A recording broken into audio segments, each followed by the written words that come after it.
এসেছিলাম টিউশনে, আর এই যে আমার বর আমাকে নিতেও চলে এসছে। আর যাওয়ার সময় যেহেতু বাইকে ভীষণ ঠান্ডা লাগবে, যার জন্য আমার বর আমার জন্য স্কার্ফটাও নিয়ে চলে এসছে। আর আমরাও চলে এসেছি বাজারে, আরও যেতে যেতে অনেকটা রাত হয়ে যাবে। তো আমার বর এখান থেকে কিনছে হচ্ছে চিকেন। তো আমাদের চিকেন কেনা হয়ে গেছে, এখন আমরা যাচ্ছি বাইকের এখানে। আমাদের বাইক মানে আমাদের জানু, বাইকটা হচ্ছে আমাদের দুজনেরই জান বলতে পারো। তো যাই হোক, এখন আমরা চলে আসলাম ফলের দোকানে। এখন কটা ফল নেব আমার খাওয়ার জন্য আর কি।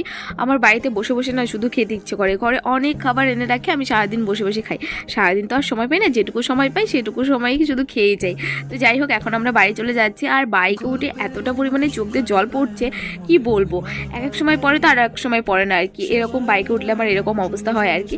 তো যাই হোক, বাড়ি যাওয়ার পথে মনে পড়লো একটা সবজি নিতে ভুলে গেছি, মানে পেঁয়াজ নিতে ভুলে গেছি।